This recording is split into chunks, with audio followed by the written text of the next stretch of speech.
รงๆเลยบ่อ้อมค้อมเนาะสำหรับในมื้อนี้ค่อยจะมาบอกความลับที่เฮ็ดให้ค่อยสามารถสร้างกำไรและอยู่รอดในวงการเทรดนี้มาได้4-5 ปีจนมาฮอดปัจจุบันนี้ได้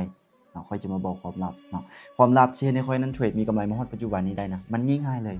เนาะบ่แม่นเคล็ดลับยากๆอีหยังเลยเนาะง่ายๆเลยก็คือการบริหารเงินและการควบคุมอารมณ์ตัวเองเนาะสองอย่างนี้สำคัญสุดๆเลยเนาะ2อย่างนั่นแหละเป็นสิ่งหลักๆเลยที่ให้ตัวค่อยมีกำไรและเทรดมาฮอดปัจจุบันนี้ได้นะเนาะ เพราะว่าการเทรดของค่อยในทุกๆครั้งทุกคนก็คือให้ทุกคนเบิ่งเลยเนาะอยู่ในทุกครั้งที่ค่อยเอาลงหรือว่าให้ทุกคนเบิ่งค่อยจะเน้นการบริหารเงินให้ทุกคนเบิ่งเห็นบ่เนาะมันบ่ได้วินทุกไม้ได้เนาะการเทรดของค่อยอาจจะบ่ได้วินแบบ4-5ไม้ติดหรือแบบ10ไม้ติดแต่มันมีกำไรเกือบทุกรอบที่ค่อยเข้าเทรดเพราะว่าหยังเพราะว่าค่อยบริหารเงินเป็นเนาะมันเลยมีกำไรเนาะและค่อยควบคุมอารมณ์ตัวเองได้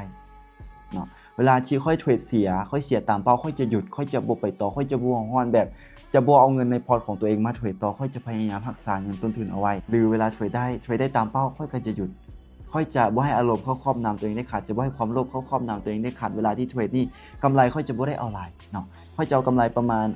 50-60เหรียญหรือสูงสุดประมาณ100เนาะแล้วถ้าว่าได้ค่อยก็จะออกจากตลาดค่อยจะบ่อยู่กับตลาดโดนสาเหตุหลักๆเลยที่ในตัวค่อยมีกำไรมาฮอดปัจจุบันนี้ในค่อยเว้าตรงๆเลยก็คือการบริหารเงินและการควบคุมอารมณ์เทคนิคนี้มันก็ดีอยู่เนาะแต่ว่ายังบ่สู้การบริหารเงินกับการควบคุมอารมณ์ตัวเองเทื่อเนาะ2อย่างนั่นแหละเป็นสิ่งหลักๆเลยเนาะที่เฮ็ดให้ค่อยนั้นมีกำไรมาฮอดปัจจุบันนี้อันนี้คือความลับที่ค่อยเอามาบอกกับหลายๆคน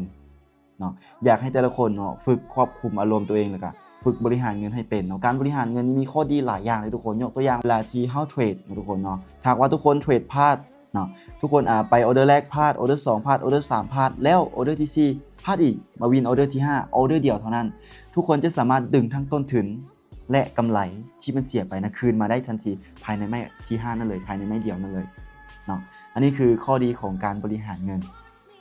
เนาะการบริหารเงินนี่สำคัญหลายค่อยบอกตรงๆเลยสาเหตุที่เฮ็ดให้ค่อยมีกำไรมาปัจจุบันนี้ได้ก็คือการบริหารเงินนี่แหละเนาะก็เลยอยากแนะนำให้แต่ละคนเนาะบริหารเงินให้เป็นเนาะค่อยเอาความลับของค่อยมาบอกแล้วเนาะค่อยก็บอกไปหลายคลิปเลยแหละในแต่ละคลิปความลับของค่อยก็บอกไปหลายคลิปเลยว่าค่อยเน้นการบริหารเงินแล้วก็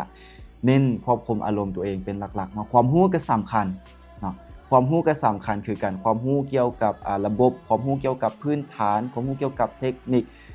มันสำคัญหลายอย่างทุกคนเนาะหลายอย่างที่ว่ามันสำคัญแต่หลักๆสำหรับค่อยก็คือการบริหารเงินกับการควบคุมอารมณ์นี่เนาะที่ให้ค่อยนั้นมีกำไรและอยู่รอดมาฮอดปัจจุบันนี้ได้4-5 ปีแล้วเนาะสำหรับคลิปนี้ก็หวังว่าจะเป็นแนวทางและความรู้ดีๆให้กับหลายๆคนอย่าลืมว่าทุกๆการลงทุนมีความเสี่ยงก่อนจะลงทุนศึกษาและหาความรู้ให้มันดีๆเนาะถ้าว่าบ่มีความรู้แท้ๆหรือควบคุมอารมณ์ตัวเองบ่ได้อย่าเข้ามาเทรดถ้าเจ้าเข้ามาเจ้าจะเสียเงินจิ้มซื่อๆเสียค่อยเนาะย้ำอีกทีนึงทุกการลงทุนมีความเสี่ยงก่อนจะลงทุนศึกษาและหาความรู้ให้ดีๆเด้อบ๊ายบาย